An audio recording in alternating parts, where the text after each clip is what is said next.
Salut à tous, seconde vidéo de la journée puisque Games Workshop vient de sortir, ou a sorti il y a quelques heures, le détachement du calendrier de l'Avent spécifique pour les Dark Angels. Donc on va analyser un peu tout ça. Alors ça s'appelle la force opérationnelle de la lame du lion, et l'objectif c'est de symboliser une armée mixte entre la Ravenwing et la Deathwing. Donc la Ravenwing, c'est les unités mobiles des Dark Angels, et la Deathwing sont leurs unités d'élite.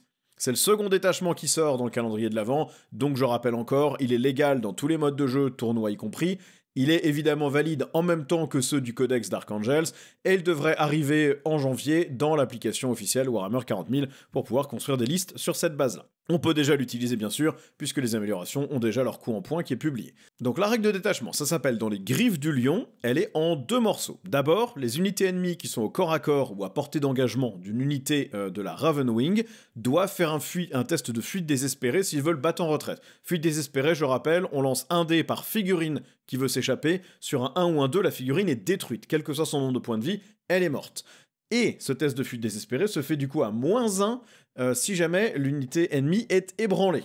Évidemment, ça ne marche pas sur les monstres ou les véhicules. Donc ça, potentiellement, on s'assure que l'ennemi ne puisse pas s'en aller des corps à corps, parce que, à minima, sur un 1 ou un 2, donc une chance sur 3 de perdre une figurine, ça peut faire très mal en fonction de ce qui a été collé au corps à corps. Le deuxième bonus, c'est que les unités de la Deathwing gagnent +2 au jet de charge si jamais la cible de cette charge est à portée d'engagement d'une unité Ravenwing. Donc en gros, l'idée c'est on fonce avec la Ravenwing pour bloquer l'ennemi au corps à corps, et ensuite nos unités Deathwing qui sont plus lentes ou qui arrivent depuis les réserves, ou la frappe en profondeur, gagnent +2 au jet de charge. Donc par exemple, on va aller impacter une unité assez costaud avec quelques motos de la Ravenwing, et on va faire arriver à la fin de notre phase de mouvement. Avant de charger, on aura fait arriver des Terminators ou des Chevaliers Deathwing ou des Terminators Deathwing en frappe en profondeur à 9 pouces de cette unité. On charge avec la Ravenwing et ça veut dire que du coup nos unités Deathwing peuvent maintenant charger à 7 pouces et non pas à 9, ce qui est largement plus faisable. Donc c'est un détachement qui est très narratif, hein, on a une espèce de mix entre la Ravenwing qui harcèle l'ennemi et qui le piège, et puis la Deathwing qui joue le rôle du marteau qui frappe l'adversaire bloqué par l'enclume de la Ravenwing. Alors, quelques soucis, fuite désespérée, oui, pourquoi pas, c'est intéressant, mais les unités Ravenwing, c'est pas forcément celles qui sont les plus dangereuses au corps à corps, donc pourquoi est-ce que l'ennemi voudrait absolument se replier de ce corps à corps? La seule raison, ce serait de ne pas ensuite se faire charger par la Deathwing. Donc en gros, ça n'est menaçant que si on a vraiment bien aligné ces unités pour que la Deathwing soit en mesure de charger la même unité que la Ravenwing a déjà chargée. Deuxième problème, les unités Ravenwing, c'est des gros socles. C'est des motos, c'est le quad invader, c'est des volants, c'est des storm speeders. Donc c'est pas forcément évident, une fois qu'on a casé les motos en engagement avec l'ennemi, d'aller en plus faire rentrer des socles de Terminator ou des socles de Blade Guard. Il y a peut-être plus forcément beaucoup de place à moins de charger des deux côtés. Donc le +2 au jet de charge, des fois il va peut-être juste nous permettre de compenser le fait de devoir faire le tour des socles de nos propres unités. Par contre, c'est quand même très fun, c'est très narratif, et il y a un vrai potentiel de blocage en Alpha Strike, puisqu'une fois que l'ennemi est engagé et qu'il a du mal à se désengager en risquant de perdre des figurines, on peut se retrouver quand même assez vite embêté. Et on verra qu'il y a certains stratagèmes en plus qui vont vraiment améliorer la capacité de la Ravenwing à venir cogner l'ennemi et aller le chercher. Donc juste petit rappel de ce qu'est Ravenwing et Deathwing. La Ravenwing, c'est toutes les unités qui sont montées ou tous les véhicules qui ont le mot-clé vol. Donc on a les motos Space Marine, on a le Quad Invader, on a des unités spéciales Dark Angels comme les Chevaliers Noirs de la Ravenwing, on a le Chaplain à moto, le personnage nommé Samael, une escouade de commandement Ravenwing, tous les Storm Speeders, le Storm Hawk, Storm Raven, Storm Talon, les Land Speeders aussi si on veut encore les jouer, le Chasseur Nephilim, Dark Talon, Dark Shroud. Je pense que de manière réaliste, on utilisera surtout les motos et les Storm Speeders et les squads de commandement Ravenwing, le Chaplain à moto bien sûr, etc. Mais voilà, tout ce qui est à moto est probablement plutôt les Storm Speeders. Les volants, si on a envie de les sortir, pourquoi pas. La Deathwing, c'est toutes les unités d'élite, donc en gros c'est tout ce qui porte une armure Terminator, tous les Blade Guard, tous les Stern Guard, les vétérans d'assaut également avec leur jetpack, les Land Raiders et les Repulsors aussi, ça on verra que ça peut être intéressant plus tard, tous les châssis Land Raiders, tous les châssis Repulsors, et tous les Dreadnoughts.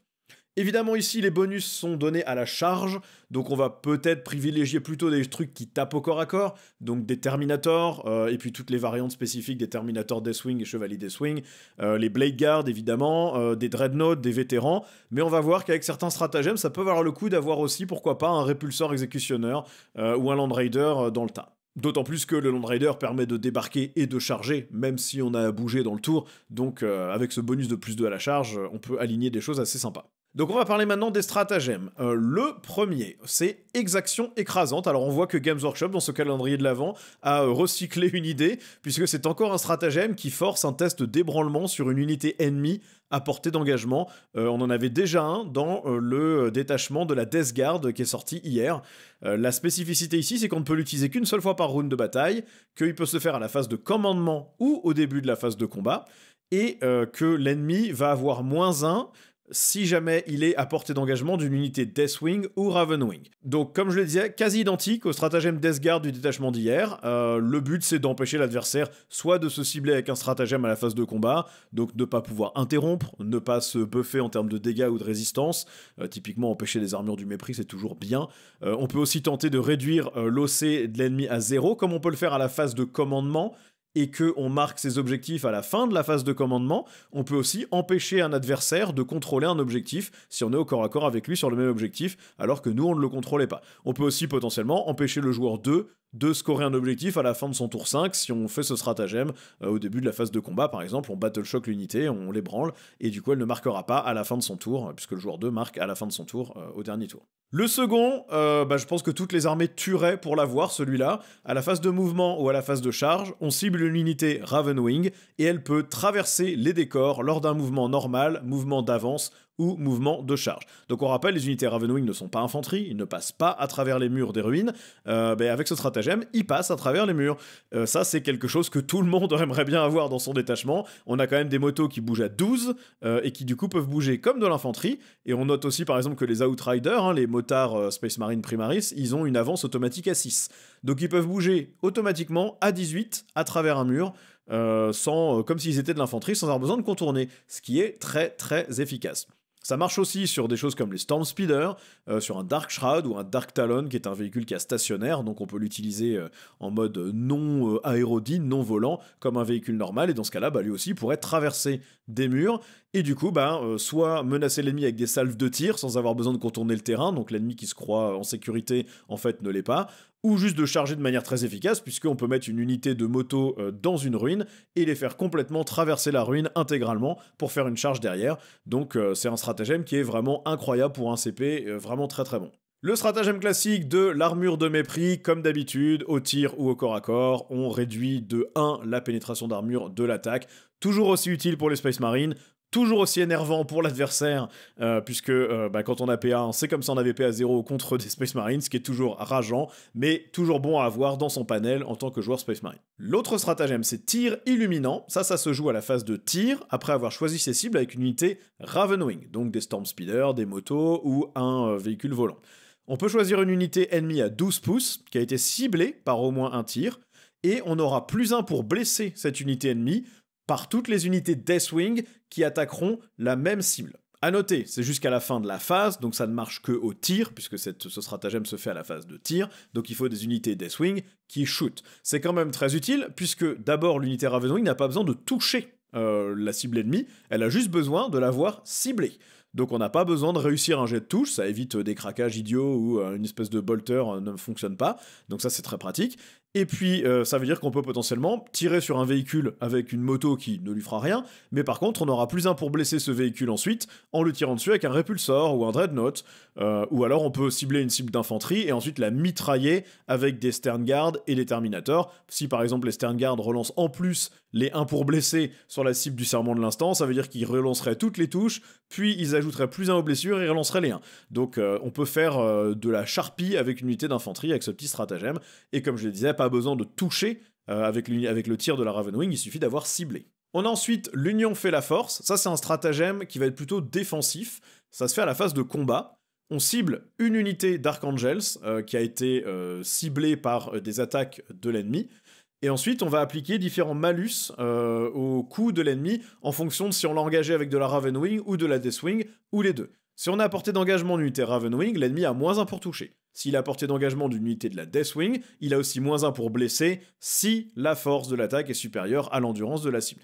Donc potentiellement, il peut avoir -1 pour toucher et -1 pour blesser sur une des unités que vous avez au corps à corps. Alors ils ont quand même précisé qu'on ne peut pas combiner ça avec l'armure du mépris parce que vraiment ça deviendrait infect, mais ça reste quand même assez puissant. Et comme le but du détachement c'est bien ça, c'est d'aligner un combat Ravenwing pour gagner plus de la charge et être sûr que la Deathwing va impacter derrière, du coup, on s'assure qu'on va survivre au retour de flamme adverse, ou potentiellement, si on sait que l'ennemi peut interrompre, on peut toujours se cibler avec ce stratagème pour être sûr que si l'ennemi veut interrompre et nous taper, on est protégé. Et comme ça se fait après que l'unité ennemie ait choisi ses cibles, on peut le déclencher en réaction à une attaque, on n'est pas obligé de le déclarer en début de phase.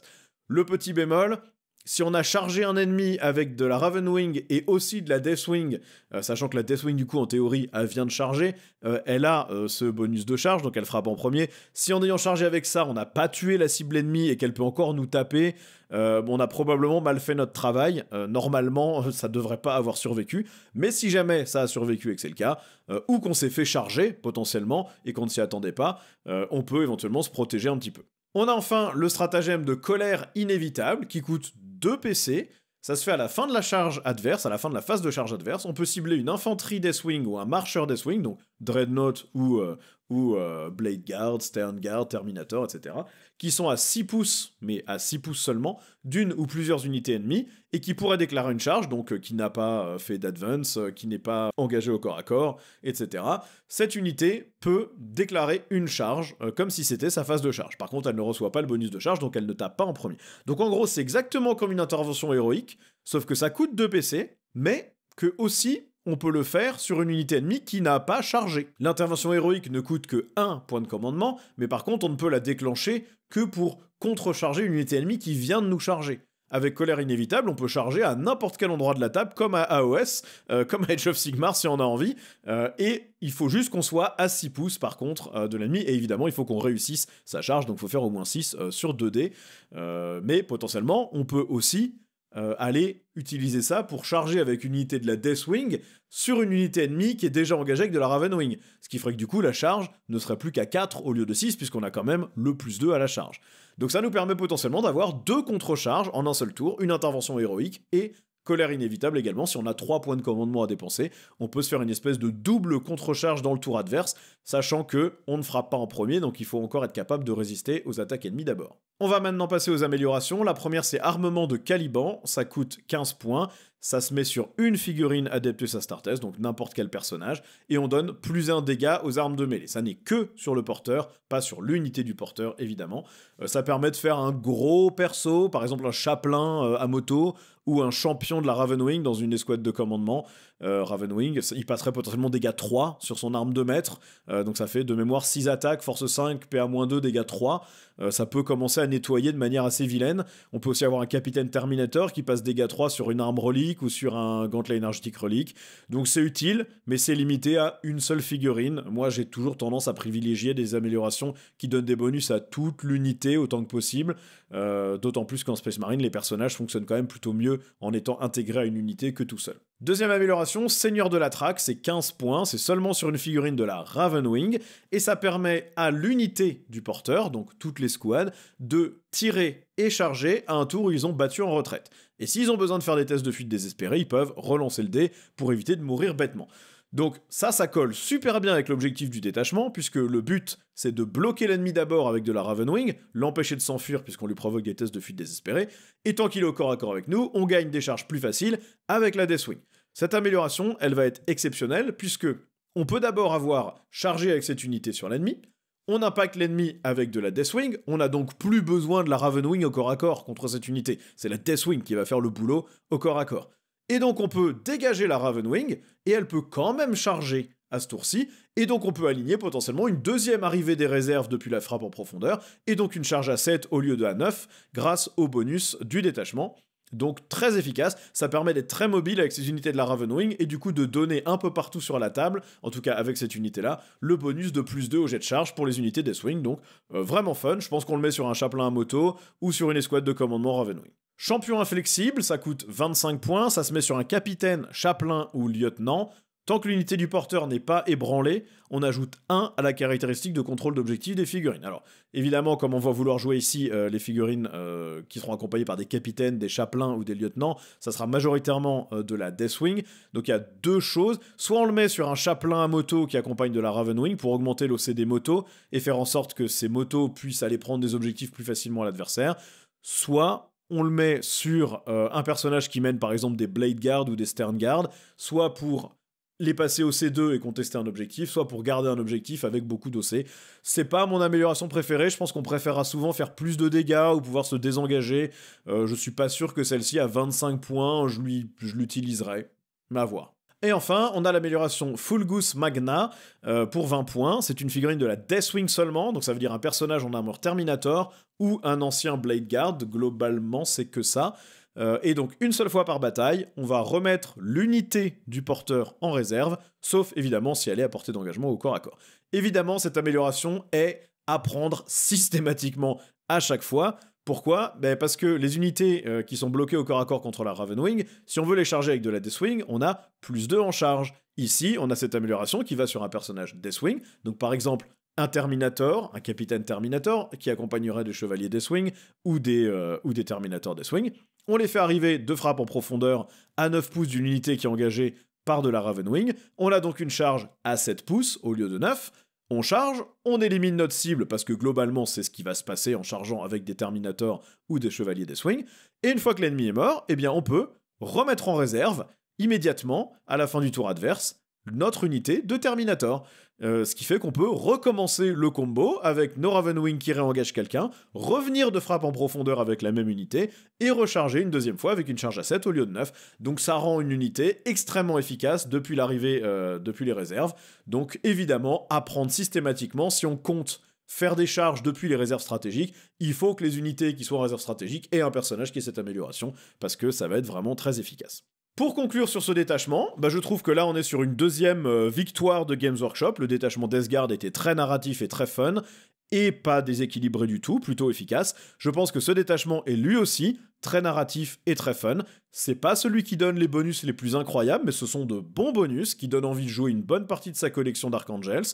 On a des stratagèmes très forts, comme celui qui permet de traverser les ruines avec des motos, ou celui qui nous permet de revenir en réserve sur une unité d'élite qui coûte cher en points. Je pense que c'est un détachement qui est largement jouable, largement fun, et même si c'est pas des bonus d'attrition, ce sont des bonus qui permettent assez facilement d'amener les unités qui ont besoin d'être au corps à corps, et de bloquer l'adversaire en plus, grâce au test de fuite désespéré. Donc parfaitement jouable, parfaitement fun. Je sais pas si c'est ça qui gagnera tous les tournois, mais en tout cas, il y a clairement des combos intéressants et intelligents à faire, et ça change du gameplay habituel des Space Marines ou des Dark Angels qui jouent souvent en détachement Gladius. Donc ouais, moi j'applaudis, je trouve ça très bien. Pour moi, c'est encore une réussite de Games Workshop. On a un détachement narratif, et jouable et efficace, bien, rien à dire. Et ça conclura donc la vidéo d'aujourd'hui. On se retrouvera demain pour le détachement que Games Workshop annonce, qui a priori sera pour les Tyrannides, une armée que je connais mieux que les Dark Angels ou la Death Guard, puisque j'affronte très très régulièrement un ami qui joue Tyrannide, donc j'ai une assez bonne vision de comment fonctionne l'armée, donc j'aurai peut-être des combos et des idées un petit peu plus poussées que pour ces 2 premières vidéos. En tout cas, merci d'avoir regardé, n'hésitez pas à vous abonner, à cliquer tous les boutons habituels de YouTube, vous les connaissez, et puis je vous dis à demain pour la prochaine vidéo. Ciao!